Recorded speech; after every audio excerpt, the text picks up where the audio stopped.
Assalamualaikum warahmatullahi wabarakatuh.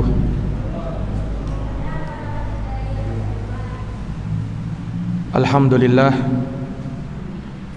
alhamdulillahi rabbil alamin, wabihi nasta'inu ala umurid dunya waddin. Asyhadu an la ilaha illallah wahdahu la syarikalah, ilahul awwalina wal akhirin, wa asyhadu anna Muhammadan abduhu wa rasuluhu as-sadiqul amin, sallallahu alaihi wa ala alihi wa sahbihi wa man tabi'ahum bi ihsanin ila yaumiddin wa sallama tasliman katsira, amma ba'd. Allahumma la ilma lana illa ma 'allamtana innaka antal alimul hakim. Allahumma 'allimna ma yanfa'una wanfa'na bima 'allamtana wa zidna ilman ya karim. Rabbi shrah li sadri wa yassir li amri wahlul 'uqdatam min lisani yafqahu qawli. Ma'asyiral muslimin wal muslimat, hadirin wal hadirat, Bapak Ibu, saudara-saudari jamaah salat maghrib yang dirahmati dan dimuliakan oleh Allah Subhanahu wa taala. Alhamdulillah, alhamdulillahi bi ni'matihi tatimmus shalihat. Segala puji hanya bagi Allah yang dengan nikmat-nikmatnya tertunai segala amal-amal kebajikan. Salawat dan salam semoga terhatur limpahkan kepada junjungan kita Nabi Agung, Nabi besar Muhammad sallallahu alaihi wasallam, kepada keluarga dan para sahabat serta orang-orang yang senantiasa meniti jalannya sampai hari kiamat. Ma'asyiral muslimin, jamaah Masjid Baitul Makmur yang dirahmati dan dimuliakan oleh Allah.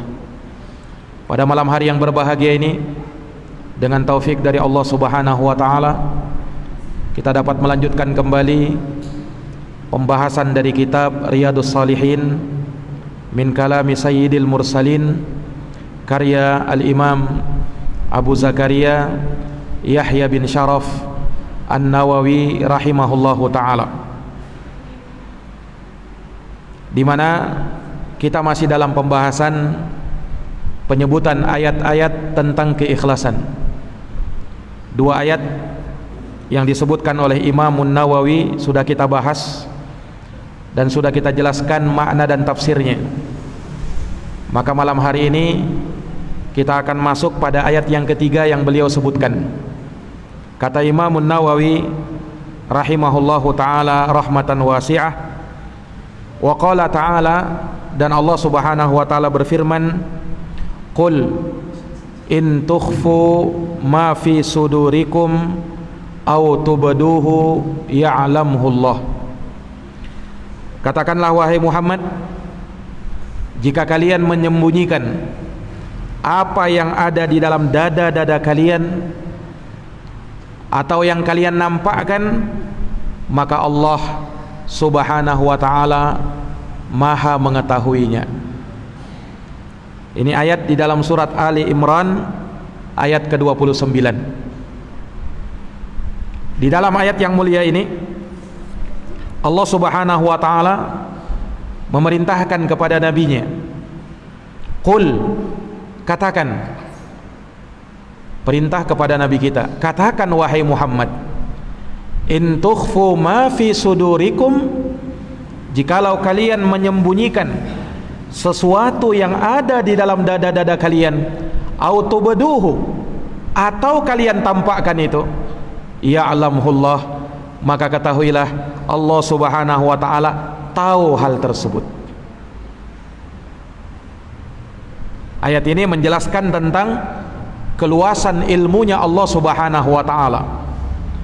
Dan ayat ini mirip dengan firman Allah di ayat yang lain, di mana Allah Subhanahu wa ta'ala tegaskan di surat At-Taghabun ayat yang keempat. Allah berfirman, ya'lamu ma fis samawati wal ardi wa ya'lamu ma tusirruna wa ma tu'linun wallahu alimun bidatis sudur. Kata Allah Subhanahu wa ta'ala, Dialah Allah yang mengetahui apa yang ada di atas langit dan apa yang ada di bumi, dan Dia pun mengetahui segala yang tersembunyi, segala yang bersifat rahasia, dan segala yang bersifat terang-terangan, yang nampak, dan Allah Maha mengetahui segala yang tersembunyi di dalam dada. Ini surat At-Taghabun ayat yang keempat. Juga misalnya di dalam ayat yang lain Allah Subhanahu wa taala menyatakan mirip dengan ini, wa asirru qaulakum awi jaharu bih innahu alimun bidatis sudur. Kata Allah Subhanahu wa taala, dan kalian menyembunyikan ucapan kalian atau kalian tampakkan ucapan tersebut, maka ketahuilah Dia Maha mengetahui segala yang tersembunyi di dalam dada. Ini ayat-ayat yang mirip dengan ini, yang keseluruhannya menunjukkan kepada kita bahwa Allah Subhanahu wa taala tahu segala yang tersimpan di dalam hati manusia. Tatkala kita beramal, apa niat kita tatkala kita beramal? Allah tahu. Apakah kita ikhlas di dalam ibadah kita, ataukah kita riya di dalamnya? Allah tahu. Tatkala kita beramal, apakah kita peruntukkan untuk Allah Subhanahu wa taala, ataukah kita berniat dengan maksud agar pamer dengan amalan kita? Allah Subhanahu wa taala tahu hal tersebut, sebab Allah mengetahui segala yang terbersit di dalam hati, lintasan-lintasan fikiran, gerak-gerik manusia, semuanya tidak ada yang tersembunyi bagi Allah. Sama bagi Allah, baik kita tampakkan atau kita sembunyikan, kita rahasiakan, Allah Subhanahu wa taala tahu hal tersebut. Ini para jamaah sekalian yang dirahmati dan dimuliakan oleh Allah. Nah, jangankan apa yang ada di dalam dada manusia, bahkan semua yang ada di langit, semua yang ada di bumi, bahkan yang berada di bawah bumi, Allah Subhanahu wa taala mengetahuinya. Makanya dalam lanjutan ayat surat Ali Imran tadi, Allah berfirman, wa ya'lamu ma fis samawati wa ma fil ardi wallahu ala kulli syai'in qadir. Dan Allah mengetahui segala yang ada di langit dan segala yang ada di bumi, dan Dia maha kuasa atas segala sesuatu. Jadi jangankan manusia, yang tersembunyi di atas langit atau yang tertanam di dalam tanah, Allah Subhanahu wa taala tahu. Apalagi cuman yang ada pada diri manusia. Nah, ini para jamaah yang dirahmati dan dimuliakan oleh Allah Subhanahu wa taala. Iya. Maka tidak ada sesuatu pun yang tersembunyi bagi Allah. Segala yang bersifat rahasia, segala yang bersifat tersembunyi, ataukah yang nampak terang-terangan, ilmunya Allah meliputi segala sesuatu. Ilmunya Allah meliputi segala tempat, ruang dan waktu, sehingga tidak ada yang samar bagi Allah Subhanahu wa taala. Sekalipun itu kecil, sekalipun itu halus, bahkan lebih kecil daripada biji sawi atau lebih kecil lagi, Allah Subhanahu wa taala mengetahuinya. Ini para jamaah sekalian. Iya. Jadi Allah Maha tahu.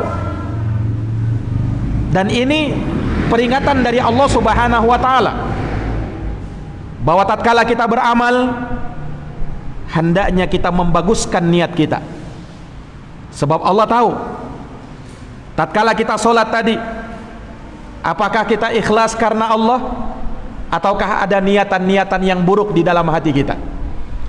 Kita duduk di masjid yang mulia ini, Allah tahu niat-niat kita, Allah tahu maksud kita, apa dan bagaimana yang tersembunyi di dalam dada manusia.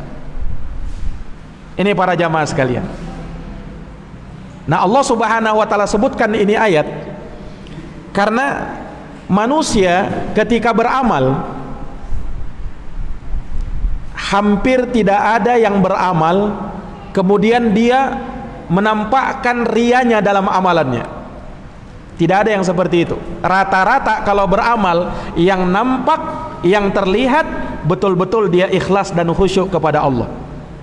Tidak ada yang berkata atau beramal, setelah beramal misalnya nyumbang dengan jumlah yang besar, kemudian dia berkata, saya sekarang ini ria loh, tolong puji saya, tolong puji saya, karena saya sudah nyumbang uang 100 juta ini, tolong puji saya. Tidak ada yang seperti itu, ya kan? Nah, karena itu apa yang ada di dalam hati kita. Nah, Allah tegaskan, kau nampakkan rianya kamu atau kau sembunyikan rianya kamu, Allah Subhanahu wa taala Maha tahu. Sehingga Allah Subhanahu wa taala tidak bisa ditipu oleh manusia. Kalau manusia mungkin bisa menipu sesama mereka. Karena kalau sesama manusia, muamalah kita sesama orang lain itu sesuai dengan zahirnya dia. Dan tidak ada kewajiban bagi kita untuk mengorek hati manusia. Tidak boleh. Makanya kita tidak boleh, diajarkan oleh Rasulullah, tidak boleh suuzon. Ada orang sholat misalnya, kemudian kita tuduh, itu ria kayaknya itu. Tidak boleh. Kenapa? Kau tahu dari mana hati orang?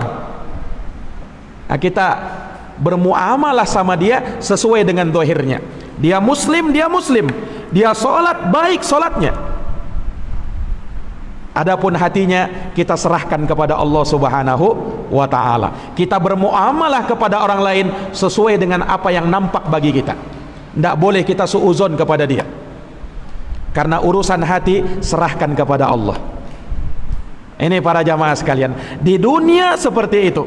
Sementara nanti di akhirat yang menjadi iktibar, yang menjadi patokan bagi manusia adalah apa yang tersembunyi di dalam hati. Apa yang tersembunyi di dalam hati. Makanya nanti pada hari kiamat, ketika Allah Subhanahu wa taala minta pertanggungjawaban terhadap amalan manusia, terhadap segala ucapan manusia, yang berbicara bukan mulut, Pak. Yang berbicara bukan lisan, tapi yang berbicara adalah tangan. Yang bersaksi adalah kaki terhadap segala yang terjadi. Al-yawma nakhtimu ala afwahihim. Pada hari kiamat kata Allah, kami akan tutup mati mulut-mulut mereka. Wa tukallimuna aydihim, tangan yang akan berbicara. Wa tashhadu arjuluhum, kaki yang akan bersaksi terhadap segala yang terjadi. Jadi kalau manusia di dunia mungkin bisa berbohong, bisa berdusta, pandai bersilat lidah, pandai mengolah kata-kata, di akhirat yang berbicara bukan hati lagi, tapi yang berbicara adalah sekujur tubuh kita, mempersaksikan apa yang menjadi maksud dan niat kita tatkala kita hidup di dunia. Ini para jamaah yang dirahmati dan dimuliakan oleh Allah Subhanahu wa taala. Nah, maka di dalam ayat yang mulia ini memberikan pelajaran kepada kita bahwa hendaknya manusia berusaha menselaraskan antara niatnya dan amalannya, antara batinnya dan zahirnya. Harus dia selaraskan. Karena orang yang beruntung manakala niat dan amalannya sama-sama baiknya. Tapi kalau amalannya baik, niatnya buruk, maka tidak bermanfaat sedikit pun di hadapan Allah.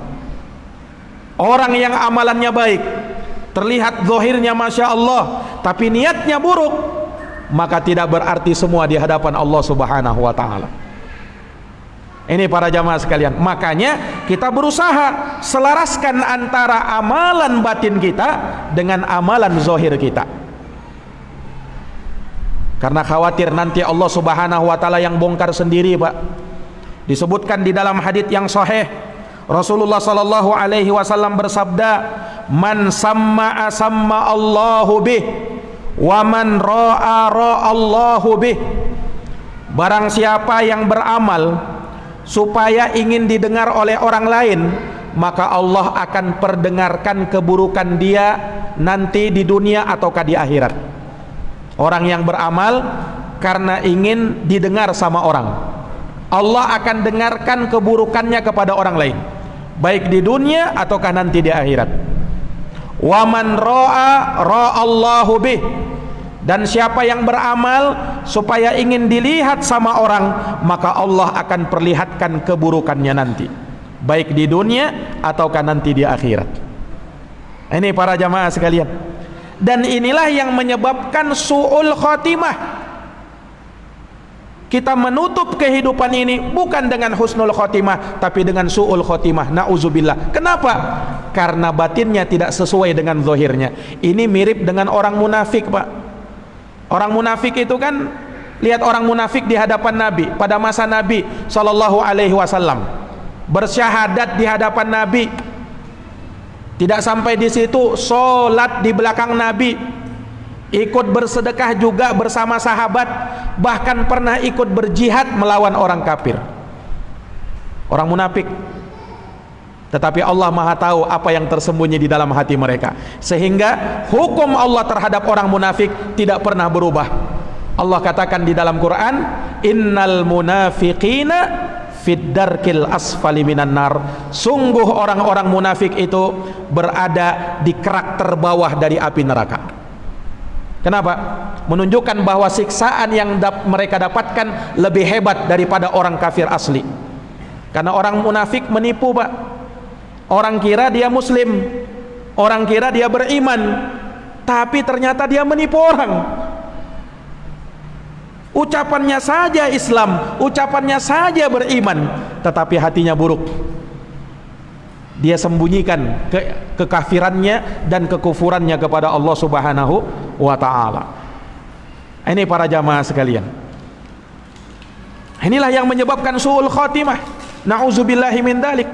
Makanya ada satu hadis yang Nabi SAW kabarkan kepada kita, yang hadis ini cukuplah membuat bulu kuduk kita merinding, Pak, mendengarkannya.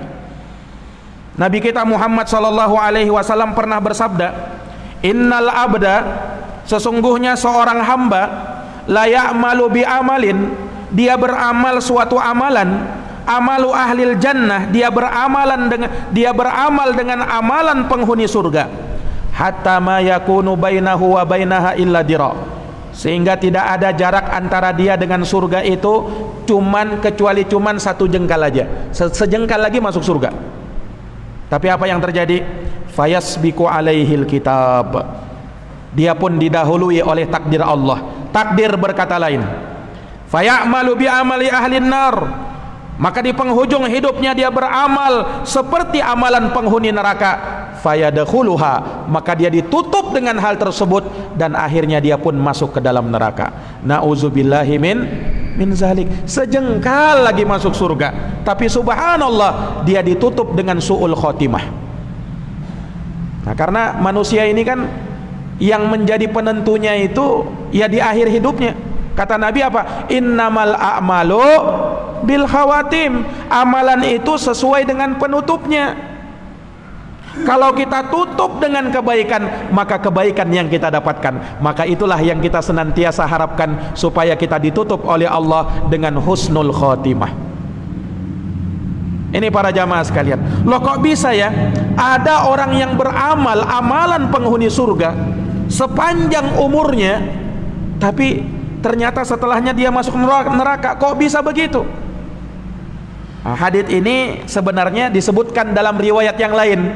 Nah, ini semakin memperjelas ketika dia beramal maksudnya apa, niatnya apa. Nah, itu yang menjadi penentu sebenarnya.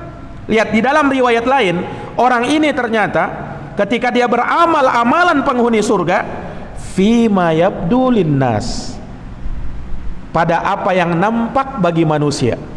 Jadi yang nampak, yang terlihat memang betul dia beramal seperti amalan penghuni surga, tapi niatnya busuk, niatnya buruk, dia menyembunyikan maksud-maksud yang jelek. Sementara Allah Subhanahu wa ta'ala melihat ke dalam hati kita. Allah Maha tahu isi hati kita. Ini para jamaah sekalian yang dirahmati oleh Allah.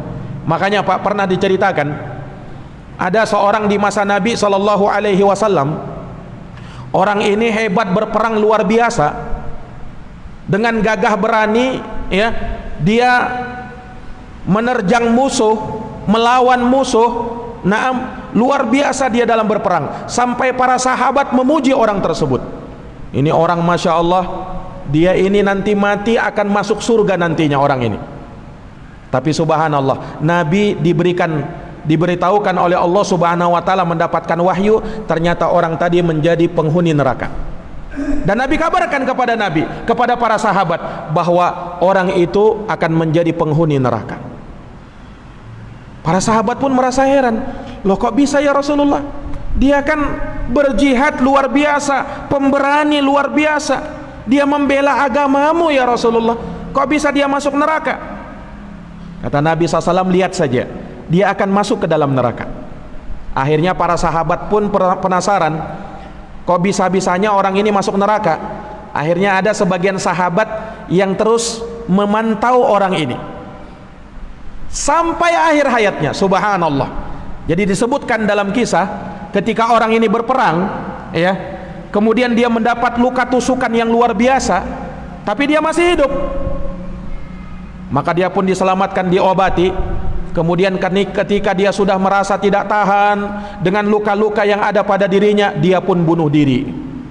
Dia tancapkan pedang, kemudian dia tusuk dirinya. Na'udzubillahi min dzalik. Nah, orang yang mati bunuh diri itu su'ul khatimah.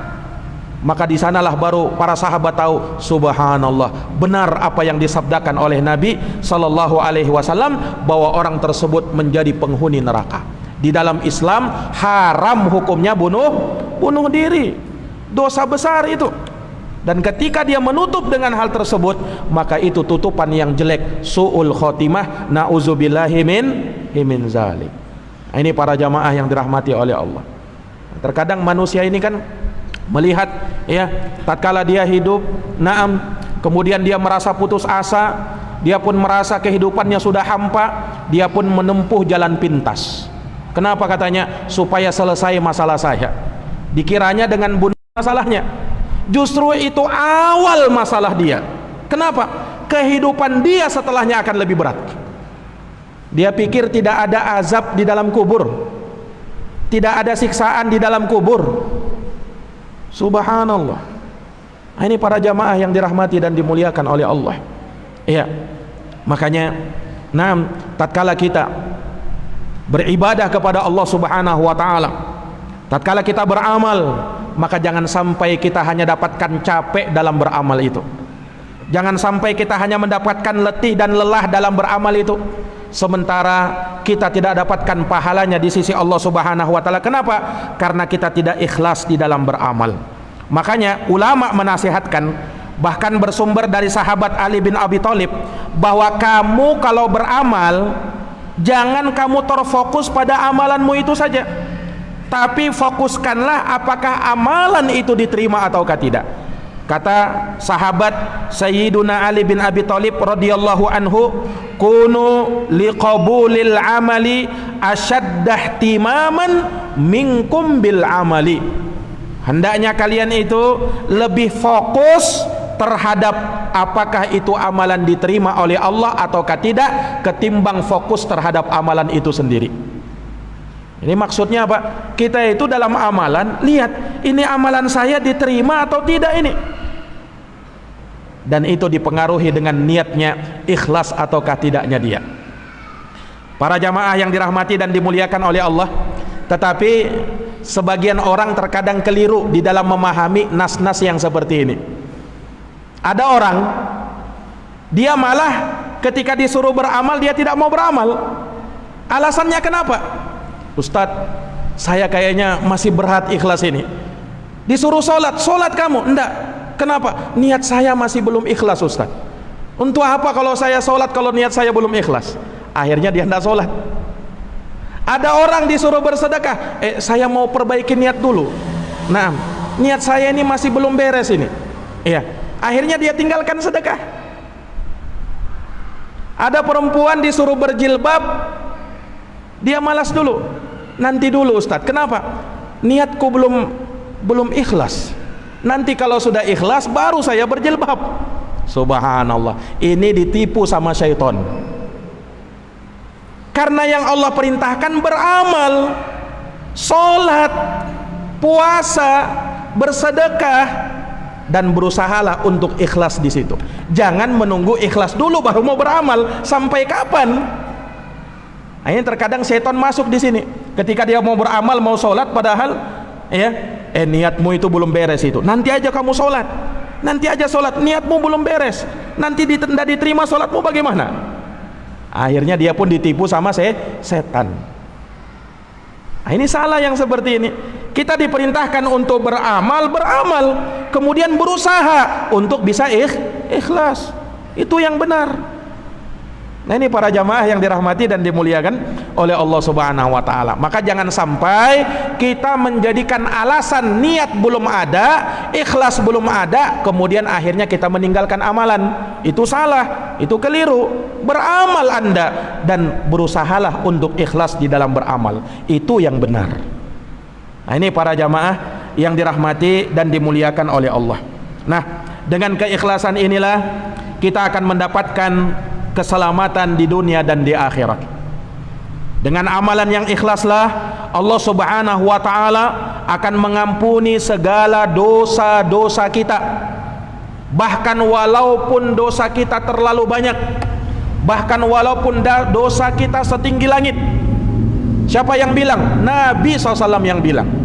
Di dalam sebuah hadis Rasulullah SAW bersabda, Allah Subhanahu wa taala berfirman, "Ya bena Adam, wahai anak cucu Adam, innaka, bahwa sesungguhnya engkau, lau ataitani biqarabil ard khotoya, andaikan kamu itu datang membawa dosa sepenuh bumi, summa laqitani la tusyrik bi syai'a, kemudian kamu datang kepadaku dalam keadaan ikhlas, tidak menyekutukan aku dengan sesuatu apapun. Lihat, ikhlas karena Allah.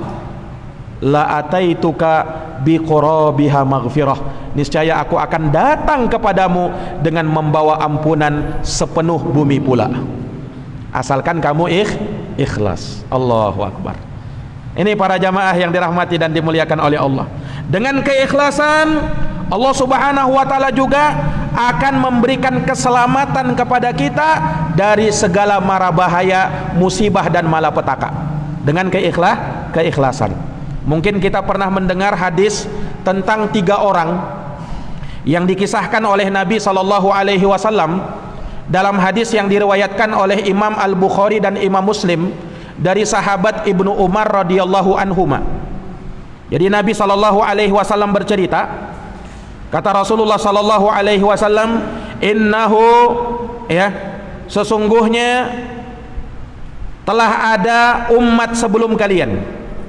Jadi Nabi cerita ada umat sebelum kita yang dia mengadakan perjalanan, kemudian karena sudah larut malam dia pun bersembunyi atau mencari tempat perlindungan di dalam sebuah goa.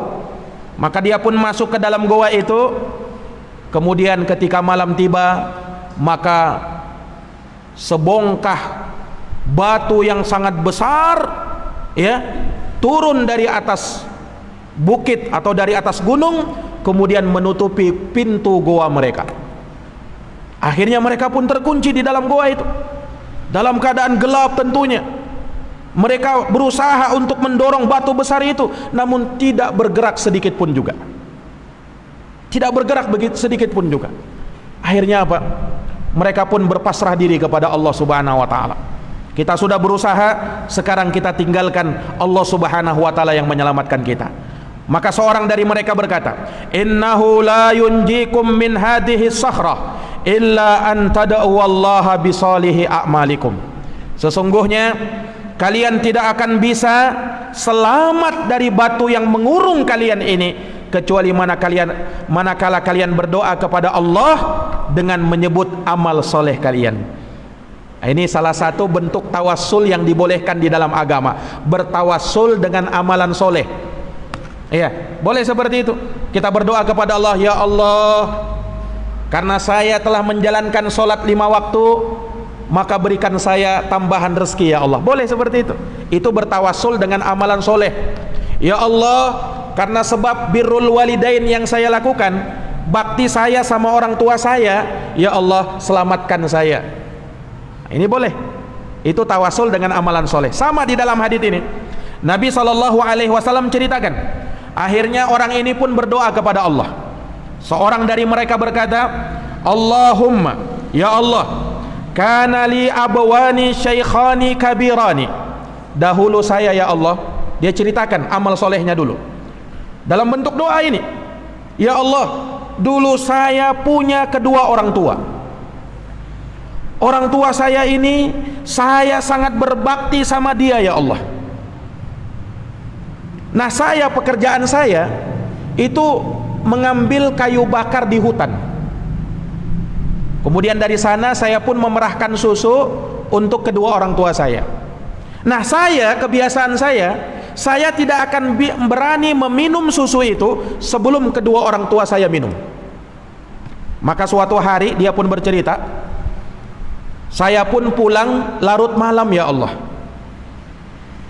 Kemudian ketika saya pulang, saya bawa kayu bakar, kemudian saya bawa susu untuk kedua orang tua saya akan berikan kepada mereka. Ternyata saya dapati kedua orang tua saya sedang tertidur. Nah, aku pun enggan untuk membangunkan mereka, aku pun sungkan untuk membangunkan mereka. Mereka sedang tertidur lelap, ya Allah.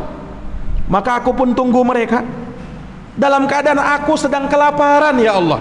Anak-anakku juga sedang kelaparan, meminta susu yang ada di tanganku. Tapi aku berjanji, aku tidak berikan kecuali kepada kedua orang tuaku lebih dahulu meminumnya, kemudian kepada diriku dan kepada anakku. Maka dia pun tunggu orang tuanya dalam keadaan tangannya memegang bejana yang berisi susu tadi sampai waktu subuh. Dalam keadaan aku sangat kelaparan, anak-anakku sangat kelaparan, tapi aku berjanji, ya Allah, aku tidak berikan susu ini sebelum kedua orang tuaku meminumnya.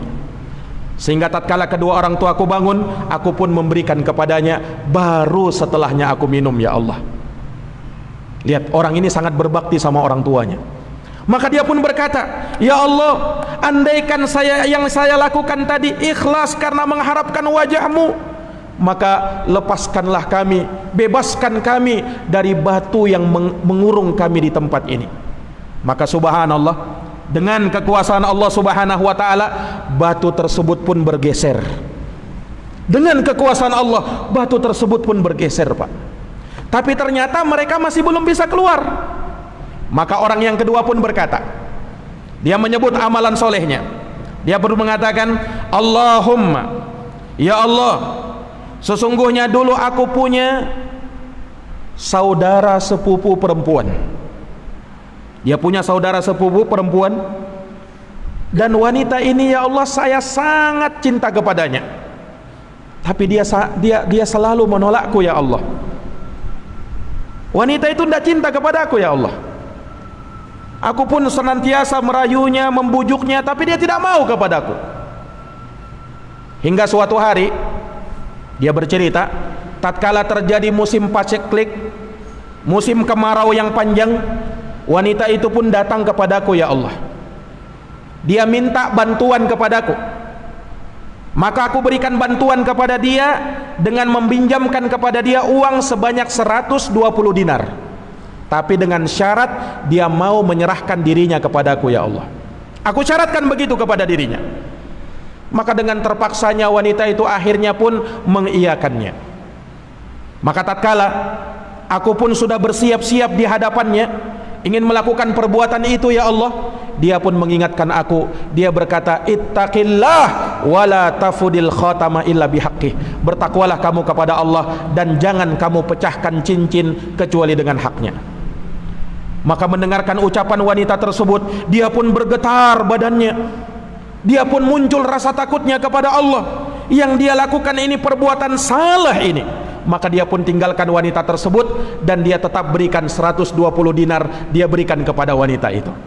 Kemudian dia berkata, ya Allah, andaikan apa yang saya lakukan itu ikhlas mengharapkan wajah-Mu, maka bebaskan, lepaskan kami dari batu yang mengurung kami ini. Maka subhanallah, Allah kabulkan doanya. Dengan kekuasaan Allah, batu tersebut pun bergeser. Tapi ternyata mereka masih belum bisa keluar. Maka tinggal orang yang ketiga. Orang yang ketiga berkata, menyebutkan amal solehnya, Allahumma inni sta'jartu ujara. Ya Allah, dahulu aku pernah mempekerjakan beberapa orang pekerja. Dia menjadi bosnya. Aku pekerjakan beberapa orang ketika itu, dan aku berikan gaji mereka sesuai dengan kerja mereka, kecuali satu orang ya Allah, yang orang ini tidak sabar menunggu, akhirnya dia pergi, dan aku simpan uang gajinya itu. Dan subhanallah, aku ini orang yang pandai mengembangkan uang ini. Aku pun kembangkan uangnya. Iya, dia pun beternak sampai ya dengan hasil uang gajinya orang tersebut terkumpul dan terhasilkan ya kambing, kemudian sapi, kemudian onta, sampai 1 lembah. Hebatnya orang ini. Kemudian ternyata orang itu beberapa lama setelahnya datang. Kemudian dia berkata, wahai anak Adam, wahai saudaraku, tolong berikan gajiku yang dulu. Kan dulu pernah aku bekerja, kemudian kau belum gaji aku. Aku pergi, tolong berikan gaji itu. Maka akhirnya orang ini berkata apa? Dia jujur, dia berkata, lihat apa yang kau lihat berupa sapi, kambing, onta, berikut budak-budaknya, itu semua milik kamu. Dia pun merasa dipermainkan. Kata dia, wahai hamba Allah, jangan kau permainkan saya. Kata orang ini, tidak, aku tidak permainkan kamu. Betul itu hartamu, betul itu gajimu. Akhirnya apa? Dia ambil semua sapi, kambing dan onta tersebut tanpa menyisakan 1 ekor pun. Dia ambil semuanya. Nah, maka orang ini pun berkata, ya Allah, andaikan aku lakukan semua itu karena mengharapkan wajahmu ya Allah, maka bebaskanlah aku dari batu yang mengurung aku ini. Maka subhanallah, lagi-lagi batu tersebut pun bergeser, dan akhirnya mereka berhasil keluar dari batu tersebut. Subhanallah. Ini kisah nyata yang disebutkan oleh Nabi kita Muhammad sallallahu alaihi wasallam. Lihat Pak, bagaimana buah keikhlasan itu. Lihat, orang ini, 3 orang ini beramal ikhlas karena Allah, ya kan? Lihat orang yang pertama, orang yang sangat berbakti sama orang tuanya. Dia berjanji tidak akan memberi makanan, tidak akan memberi minuman kecuali orang tuanya lebih dulu. Dan ini dari bentuk bakti sama orang tua. Dalam keadaan dia pun mampu untuk meminumnya, nanti setelahnya dia berikan kepada orang tuanya. Mampu kan? Bisa saja dia lakukan itu. Tapi dia tidak lakukan. Kenapa? Dia mengharapkan wajah Allah, ikhlas karena Allah, dan Allah berikan ganjaran pahala terhadap amalan itu. Orang yang kedua, lihat, orang ini ya dalam keadaan dia mampu melakukan perbuatan zina bersama apa? Anak pamannya tersebut, sepupunya tersebut. Dia mampu melakukannya. Nah, tetapi apa? Ketika dia mau melakukannya, dia diingatkan dengan Allah Subhanahu wa taala, dia pun takut kepada Allah, akhirnya dia tinggalkan wanita itu. Padahal dia mampu. Orang yang ketiga, lihat. Orang ini betul-betul amanah di dalam pekerjaannya. Orang ini betul-betul amanah terhadap harta orang lain. Sehingga tatkala dia kembangkan harta milik orang lain, orangnya kembali menagih gajinya, dia berikan semua gajinya.